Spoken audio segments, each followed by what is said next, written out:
Akhirnya Jibril teko. Ini makanya unik dalam ulumul Quran. Satu-satunya ayat yang diturunkan hanya satu kata itu ya ayat itu tok. Terus Jibril datang, Muhammad ayatnya itu kurang sitok. Minal fajr. Terus ditambahi minal fajr.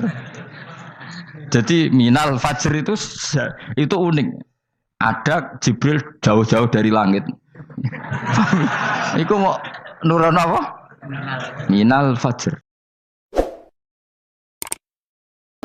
Terus ngendikane Rasulullah sallallahu alaihi wasallam ngendikane la yazalul mar'u fi fushatin min dini malam yusib daman haroman. Babain malih nggih. La yazalul mar'u fi fushatin min dini malam yusib daman haroman. Seseorang itu boleh serilek-rileknya dalam beragama asal dia tidak punya masa lalu mengalirkan darah yang terhormat. Kamane cara Jawa ora tau mateni wong, ora tau mateni wong, ora tau mateni wong mukmin utawa ora oleh mateni wong sing muahad atau musta'man. Ya ada aturannya lah. Jadi kalau sampean urip ora tau mateni wong iku wis cara beragama iku rileks karena fi fusatin min din. Nah tentu mateni itu ada banyak sebab, diantaranya fatwa yang ekstrim. Sehingga ulama dulu itu senang guyon sampai keterusan saiki. Jadi kabeh wong alim khase sering guyon karena memang menghindari omongan penting. Kenapa? Karena sekali omongan penting ini kadang yu'addi ilal fatwa bitaqatul. Takutnya fatwa itu ekstrim, kemudian saling apa? Saling bunuh. Sehingga masyhur itu ada pepatah bahwa statement ulama atau kolamul ulama, penanya ulama itu ahaddu minas sayf, lebih tajam ketimbang apa? Pedang, karena bisa menimbulkan macam-macam.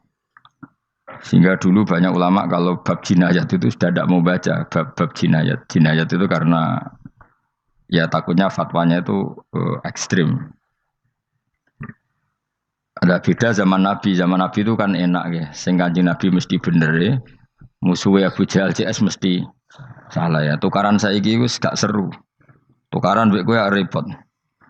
Masih aku musuh sampean ini soalnya bener sampean. Wong ora tau urip ora tau seneng mbok musuhi ku piye ngono dadi. Kan gak penak. Jajal misalnya kiai tukaran mbek santri, wong mesti kan normalnya bela kiai ini, mergo luwih alim luwih bener. Tapi kan cara pandang, lah iya sing bener kok mau ngalah kan. Iso wae sing disalahno pangeran iku sing saiki wong tuwa tukaran mbek anak, kira-kira wong nyalahno sapa? Nyalahno orang tuane apa anake? Cara kowe dadi hakim. Wong tuwa kok wani anak, kualat ngono yo ya lucu. Ini kan anak kok wani wong. Tapi wong tua kok wani anak, wong tua model opo? Anak wani wong tua ya anak model opo? Ya model milenial, model. Tapi potensinya itu sama-sama salah. Sehingga ulama itu mulai dulu itu menghindari ngendikan penting itu menghindari karena ya tadi takut fatwa itu. Saya ulang lagi ya. Jadi seseorang itu selonggar-longgarnya dalam beragama asal tidak pernah membunuh. Tidak memburu darah yang seharusnya tidak terbunuh. Terus kalau masalah ibadah itu Allah ngambilnya sholat. Awwalu ma yuhasabu bil mar'u napa? As-sholat. Pertama yang dihisab itu sholat. Jika sholatnya lolos, maka hisab yang lainnya napa? Ringan. Ya pun ngoten. Terus ada hisab-hisab yang di kula waca mungkin sampean iso ngantisipasi hisab. Nah, jadilah tazulu qadama Adam atau qadama ibni Adam yaumal qiyamah hatta yus'ala an arba'in. Pertama ditanyakan dari sifat mudanya, dihabiskan untuk apa, umurnya untuk apa, hartanya dari mana, setelah mendapat untuk apa. Terus wa an ilmihi madza amila bihi, terakhir setelah mendapat ilmu itu apa yang dia perbuat. Mulane ada orang tok ilmu dadi ra ditakoki wae pangeran ora apa-apa takoki. Ilmu iso nglakoni. Mboten gadah ilmu ya Gusti. Terus serepet sampeyan. Dunya mboten gadah dunya. Lha apa ning dunya nggih ngentosi mati. Sing aman niku. Aman apa? Sebab itu orang fakir itu masuk surga lebih cepat timbang orang kaya kacek pinten 500 tahun ketakoki. Dia apa mboten gadah napa-napa. Iso ngaji mboten. Jadi gak perlu pertanggungjawaban mereka napa. Sekacau kan. Nah, sementing kalau terangno ngeten ya. Niki penting rungokno. Mahsyar iku maknane iku nggon giringan. Terus kiai kuno maknane bayangno nggon mahsyar iku maknane tempat dihalonya semua manusia. Terus mauqif itu tempat diberhentikan, apa? Tempat diberhentikan. Terus di situ Anda innahum mas'ulun, mereka semuanya ditanya, dihisab. Semuanya dihisab. Terus ngendikane Kanjeng Nabi, hasibu anfusakum qabla an tuhasabu. Menghisablah diri kamu sekarang sebelum kalian semua dihisab. Sehingga potensi kita ini umat Islam utamanya yang tahu ngaji-ngaji ini, sampean semua dihisab ini kemungkinannya kecil. Karena ketika kowe ning donya sampean sedantene kan biasa wis donga robbana zulamna anfusana. Jadi ya Allah, saya ini benar-benar mendolimi diri kita sendiri. Karena tujuannya hisab itu taubah. Taubah itu mempermalukan mereka di depan umum. Saya ulang lagi ya. Jadi semua hisab itu taubihan, mempermalukan mereka di depan umum bahwa mereka orang yang buruk. Sementara kamu di dunia sudah sering ngaku orang buruk. Selain ya wis roh ngakeh, maksud ini kan cerita. Jadi kayak ngakuin apa robbana zalamna anfusana. Sehingga ngendikane Kanjeng Nabi sebuti hasibu anfusakum qabla an tuhasabu. Menghisablah diri kamu sendiri sebelum nanti kamu benar-benar dihisab. Sehingga umatnya Rasulullah itu kemungkinan kena hisab itu kecil sekali. Karena tadi sudah terbiasa menghisab dirinya sendiri. Apalagi kita, kata Rasulullah, saya dikasih hadiah yang para nabi sebelum saya enggak dikasih hadiah itu. Apa itu? 5 hal itu. Di antaranya apa? Kata Rasulullah, wa'utitu khawatima suratil Baqarah. Saya dikasih terakhir-terakhirnya surat Baqarah. Di surat Baqarah itu umatnya nabi dapat bonus dan ini luar biasa. Yaitu ayat Rabbana la tu'akhidna inna sina wa akhtana. Ya Allah, jangan hisab kami, jangan beri sanksi kami, jangan azab kami kalau suatu saat kita lupa atau salah. SP nak kue urung salah padahal mesti salah. Rai-rai ini gak mesti salah. Wes gawe perjanjian mbek pangeran Gusti. Ndamel perjanjian dong ya apa? Setiap saat salah langsung sepuro. Mun mboten usah istighfar malih pun niki pun niku. Terus deal sokoke deal ini. Lah itu ngendikane Kanjeng Nabi senyum-senyum senenge ra karuan. Dan setiap itu dibaca oleh umatku, Allah sudah jawab qala na'am. Jadi Rabbana la tu'akhifna inna sina aw akhtana. Terus qala Allah menjawab na'am. Terus Rabbana wa la tahmil alaina isron kama hamaltahu 'alal ladzina min qablina. Nabi Muhammad jawab, Allah menjawab na'am. Sampai terakhir wa'fu anna, Allah jawab na'am. Kemudian para kiai itu punya kiat supaya umatnya itu hafal itu. Terus jadi bahan tahlil itu masalah ya. Faminhum ya faminhum. Sing tahlil ya ora paham, sing kritik ya ora paham. Alhamdulillah itu mesti padha-padha ra kena hisab. Mergo padha-padha ora napa? Paham. Jadi ora ono barokah kaya goblok wis barokah tenan. Mergo sing lakoni ya ora paham, sing kritik ora paham. Jadi kalimat yang di akhir surat Baqarah itu adalah termasuk hadiahnya Rasulullah yang tidak diberikan pada Nabi sebelumnya. Ini apa ini? U'titu khawatima suratil Baqarah. Saya dikasih akhir surat Baqarah. Gini ku setiap doanya umat Nabi Allah jawab napa? Na'am. Jadi ya Allah la tu'akhidna, jangan kasih sanksi kita inna sina au akhtana. Allah jawab na'am. Itu satu. Terus kedua, umatnya Nabi itu kalau dosa itu tidak perlu prosedurnya harus istighfar. Banyak amalan yang menjadikan diampuni. Misalnya kafaratul majlis itu lafadznya agak istighfar. Subhanakallahumma bihamdik misalnya. Dan banyak imatatul adza anit thoriq. Misalnya Nabi pernah cerita ada seseorang yang nakal, kemudian gara-gara menyingkirkan duri di jalan yang ganggu orang lewat, kemudian Allah memaafkan. Ada yang dimaafkan karena ngombeni anjing, macam-macam lah. Kemudian ngombeni santri, macam-macam. Sehingga potensi kita dimaafkan itu tinggi sekali karena ada sekian amal yang itu menjadi sebab ridhanya Allah Taala. Malah kalau dalam dunia wali itu ada seorang wali mau ngarang kitab, kemudian tintanya itu diminum lalat, dia membiarkan tinta itu sampai lalatnya sampai kenyang, kemudian gara-gara itu dimaafkan oleh Allah Subhanahu Wa Taala. Banyak sekali. Sehingga potensi kita dimaafkan tinggi. Terus turu sudah ada orang rasani wong enggak macam-macam lah. Wiku ya insyaallah di sepuro pangeran. Dadi ana wali mergo kakean apa? Turu ditakoki, "Kenapa kowe kok turu wong wali? Mboten siap roh donya, Gusti."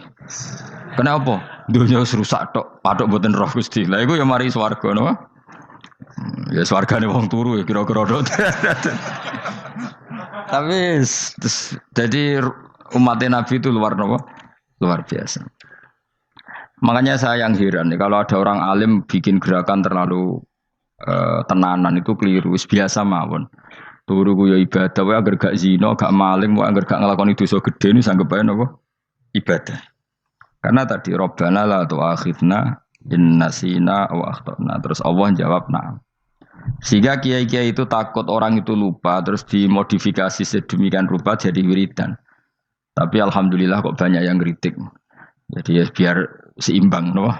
Seimbang apa alam demokrasi. Jadi kalau lagi kecewa ambek sing kritik mergo insyaallah rapati paham masalah usul ini. Karena satu-satunya cara supaya orang paham itu pancen yo dijak latihan bareng-bareng.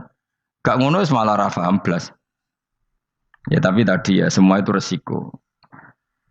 Zaman Nabi Sugeng ana ibadah sunat dilakoni terus Nabi yo duka, kuwatire dianggap wajib. Tapi nek ora dilakoni blas Nabi yo duka, wong sunat ora tau dilakoni. Jadi sudah alhamdulillah sekarang ana sing ngritik, ana sing setuju biar seimbang no. Wong padha ora pahame wae napa? Padha paham. Padahal makna ayat itu luar biasa. Rabbana la tu'akhidna in nasina wa akhtana. Terus kedua, Rabbana wala tahmil alaina isran kama hamaltahu alal ladina min qablina. Ya Allah, jangan beri beban kami sebagaimana Engkau memberi beban kepada orang sebelum kami. Dulu itu kalau ada orang yang salah, itu harus dibunuh oleh orang yang tidak salah. Liyaqtulal bari'u minkum al-mujrima. Supaya yang tidak salah membunuh yang salah. Sehingga ketika umatnya Nabi Musa menyembah anak sapi, ijel itu, apa kata Allah?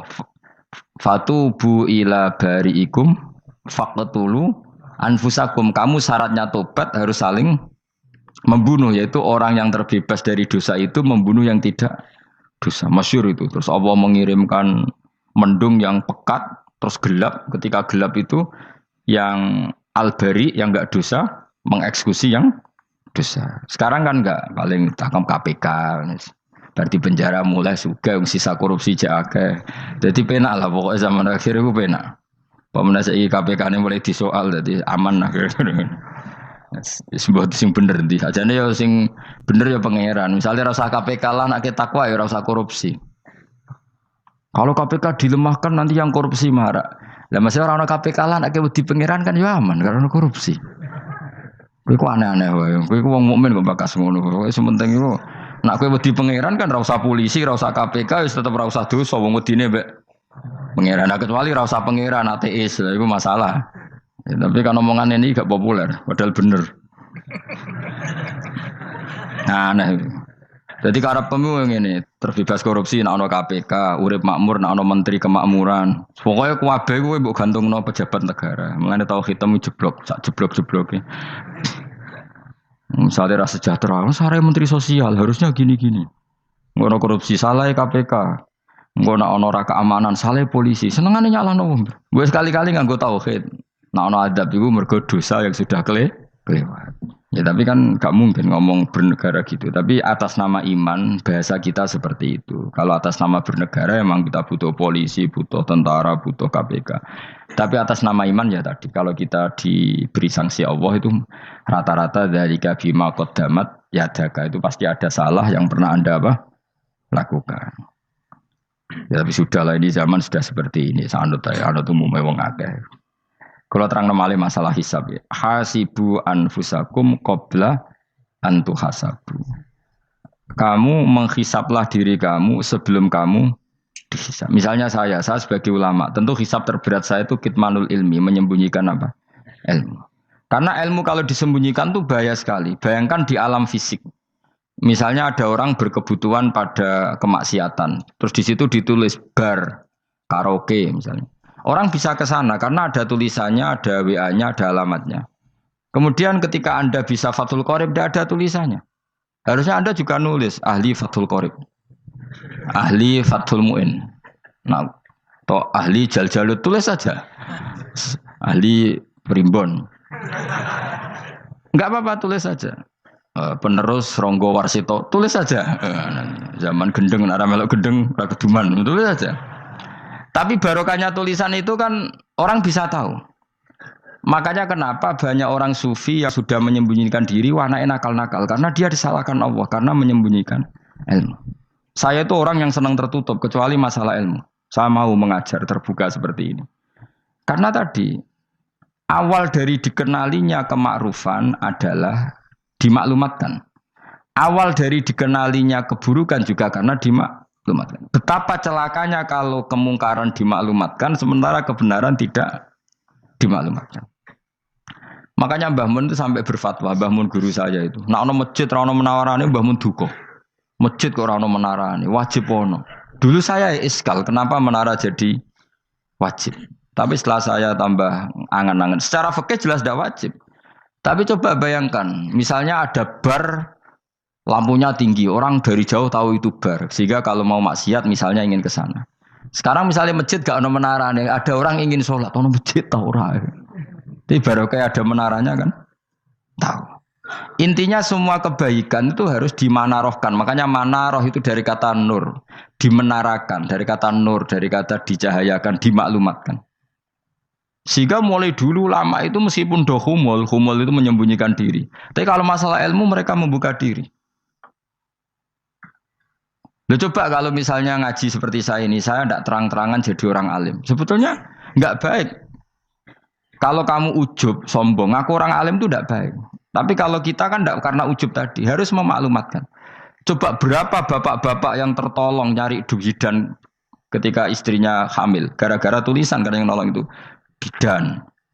Ya kan? Dokter gigi. Atau kalau enggak dokter, ya ahli gigi. Ahli gigi itu yang dipasang tanpa medis itu. Tidak kamu menjadi tahu karena apa coba? Tulisan. Tapi kenapa kebaikan tidak seperti itu? Harusnya sampean ya tulis saja. Misalnya sampean enggak alim saja, maklar orang alim. Siap menyalurkan ke tempat-tempat orang alim. Coba TKI tenaga kerja itu. Mereka tahu Korea, Hongkong karena tulisan penyalur tenaga kerja. Tulis saja rumah kamu penyalur ke orang alim. Nanti antar ke berduaan. Kalau ada orang tanya, maksudnya gimana? Kalau butuh orang alim, tak antarkan. Oh ya sudah, itu kalau se-Indonesia. Itu luar biasa. Jadi yang ngajinya dulu Fathul Qorib sampai bab sholat itu saja. Ahli Fathul Qorib sampai bab sholat. Terus saja dalam kurung pemahaman pas-pasan. Enggak apa-apa. Lo coba dokter itu kan fair. Kalau ilmunya pas-pasan tulis dokter umum. Kalau dia merasa pinter dokter spesialis. Dan itu menjadi orang tahu. Tulis saya kan ke ahli saraf. Nah, lo buatan guyon itu betul. Makanya saya ini termasuk orang yang menyembunyikan diri. Tapi kalau bab ilmu enggak.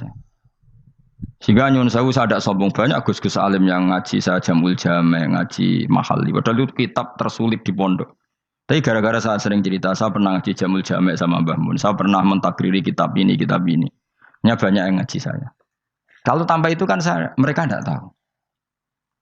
Ya sampean enggak apa-apa kalau menyaingi saya. Tulis saja di rumah kamu ahli Jamul Jame.